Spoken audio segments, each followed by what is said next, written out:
दोस्तों, आज हम सूरत अद-दहर की रोशनी में इंसानों के जिस्म में छुपी हुई 7 रूहों के बारे में बात करेंगे।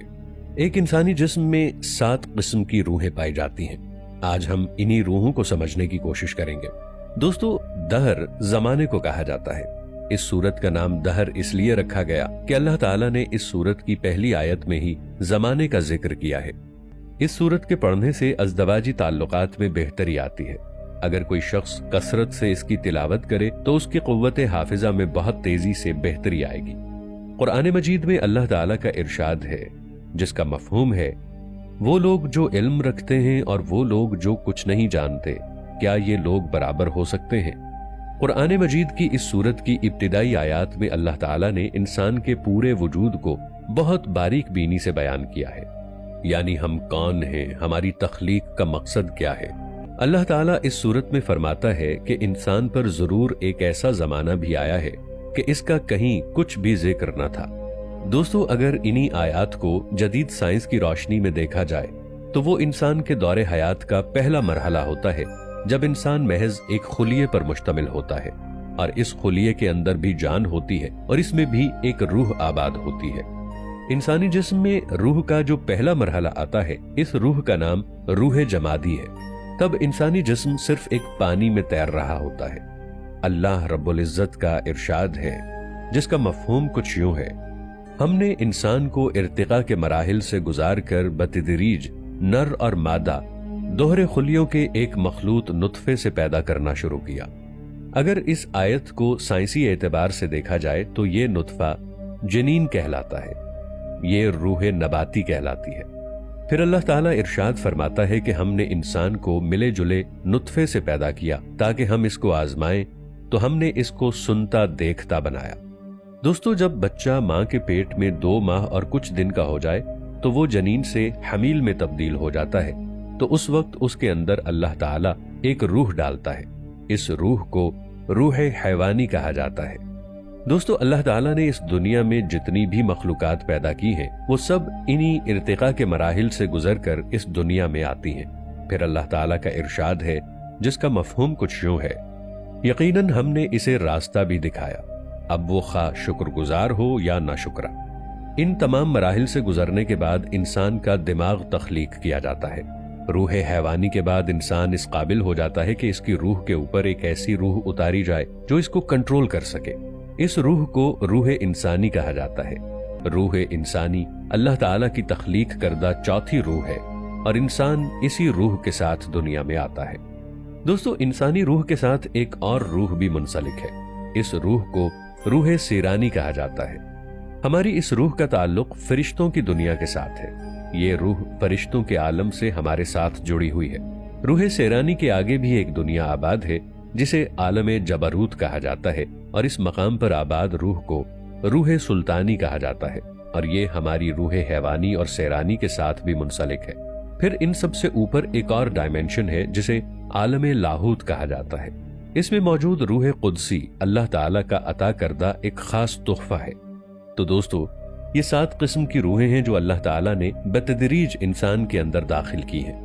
हमारे जिस्म में जो सबसे ज्यादा ताकतवर रूह है वो रूह इंसानी है, और हमारे जिस्म में रूह इंसानी का गलबा रहता है। इसलिए अगर इंसान ने इस रूह पर काबू पा लिया तो यकीनन वो अल्लाह ताला तक रसाई हासिल कर लेगा और अल्लाह ताला की मारफत हासिल कर लेगा। एक इंसान की जिंदगी का नस्बुलैन अल्लाह ताला की मारफत ही होता है। इसके बरक्स अगर आप इस रूह पर काबू ना पा सकें तो आपके जिस्म का वो सारा निजाम खराब हो सकता है, यानी आप दीन इस्लाम से भटक सकते हैं। अगर हमने रूह कुदसी को पा लिया तो बेशक हमने अल्लाह ताला की जात को पा लिया। रूह इंसानी का ताल्लुक बिलवास्ता इंसान के कल्ब के साथ भी होता है। इस बारे में नबी करीम हजरत मोहम्मद मुस्तफ़ा सल्लल्लाहु तआला अलैहि वालिहि वसल्लम का इरशाद है कि हमारे जिस्म में खून का एक लौथड़ा है, अगर वो दुरुस्त हो तो पूरा जिस्म दुरुस्त ही रहेगा, अगर वो खराब है तो पूरा जिस्म ही नाकारा है। खबरदार, वो लौथड़ा इंसान का दिल है। आप सल्लल्लाहु अलैहि वालिहि वसल्लम ने फरमाया, अगर इंसान एक गुनाह करता है तो उसके दिल के ऊपर एक स्याह धब्बा रूनुमा हो जाता है। ये धब्बा हमारी रूह हैवानी के उस नुक्ते पर जाकर लगता है जिस चीज के जरिए कुव्वत इंसानी इंसान को कंट्रोल कर रही होती है। دوستو، یہ انسان کے اختیار میں ہے کہ وہ توبہ کر کے اللہ تعالیٰ کا شکر گزار بندہ بنے یا گمراہی کے راستے پر چل پڑے، کیونکہ اللہ تعالیٰ نے انسانوں کی ہدایت اور رہنمائی کے لیے قرآن مجید اتارا۔ اللہ تعالیٰ نے انسانوں کی ہدایت اور رہنمائی کے لیے پیغمبر اور نبی بھیجے جو ہر دور میں اللہ تعالیٰ کا پیغام اس کے بندوں تک پہنچاتے رہے۔ ارشاد الہی ہے جس کا مفہوم ہے کہ میں چھپا ہوا خزانہ تھا، میں نے چاہا کہ میں پہچانا جاؤں تو میں نے نہایت محبت کے ساتھ دنیا کو تخلیق کیا۔ گویا کائنات کی تخلیق اللہ تعالیٰ کی ذات کی پہچان کے لیے کی گئی۔ اللہ تعالیٰ کی ذات کی ڈائمنشن حدود سے ماورا ہے۔ اگر اسلامی تعلیمات کے مطابق دیکھا جائے تو ہمیں پتہ چلتا ہے کہ اللہ تعالیٰ روح انسان کے جسم میں پھونکتا ہے۔ اللہ تعالیٰ نے جب حضرت آدم علیہ السلام کا مٹی سے مجسمہ تخلیق کیا تھا تو اللہ نے اس پتلے کو سجدہ کرنے کے لیے نہیں کہا تھا، اس میں اپنی روح پھونکی، تب فرشتوں کو حکم دیا کہ وہ حضرت آدم علیہ السلام کو سجدہ کریں۔ لہٰذا یہ روح اللہ کی ایک خاص عطا ہے۔ اللہ موجود بھی ہے، حاضر بھی ہے اور غائب بھی ہے۔ ہماری ایک روحانی زندگی ہے۔ جب یہ روح جسم کے اندر داخل ہوتی ہے تو جسم کام کرنے، سوچنے سمجھنے کے قابل ہوتا ہے، مگر جب وہ انسان کے جسم سے جدا ہوتی ہے تو انسان کا جسم مردہ ہو جاتا ہے۔ مگر روح جو کہ ایک روشنی ہے، ایک نور ہے، اور یہ نور کبھی ختم نہیں ہوتا۔ جس انسان کی روح کا تعلق اللہ تعالیٰ سے مضبوط ہوگا وہ روح اتنی ہی طاقتور ہوگی۔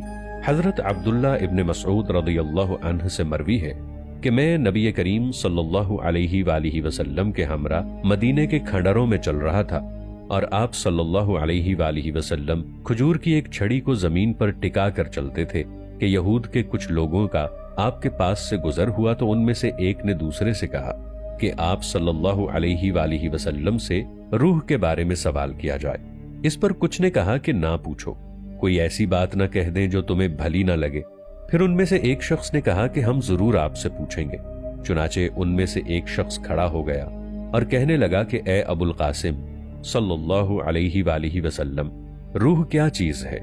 آپ صلی اللہ علیہ وآلہ وسلم نے سکوت فرمایا۔ بقول ابن مسعود رضی اللہ عنہ، میں نے اپنے دل میں کہا کہ آپ پر وحی آ رہی ہے، لہٰذا میں کھڑا ہو گیا۔ جب وہ حالت آپ سے دور ہوئی تو آپ صلی اللہ علیہ وآلہ وسلم نے فرمایا، جو کہ وحی الہی کے ذریعے یہ آیات نازل ہوئیں جن کا مفہوم کچھ یوں ہے: اے نبی صلی اللہ علیہ وآلہ وسلم، یہ لوگ تم سے روح کے بارے میں سوال کرتے ہیں، کہہ دو کہ روح میرے پروردگار کے حکم سے پیدا ہوئی ہے، اور اس کی اصل حقیقت تم نہیں جان سکتے کیونکہ تمہیں کم ہی علم دیا گیا ہے۔ یہاں رسول کریم صلی اللہ علیہ وآلہ وسلم کو یہ حکم ہوا کہ آپ صلی اللہ علیہ وآلہ وسلم ان کے جواب میں یہ فرما دیجئے کہ روح میرے پروردگار کے حکم سے ہے، یعنی وہ عام مخلوقات کی طرح نہیں جو مادے کے عمل سے وجود میں آئی، بلکہ وہ براہ راست اللہ تعالیٰ کے حکم کن سے پیدا ہونے والی پاک چیز ہے۔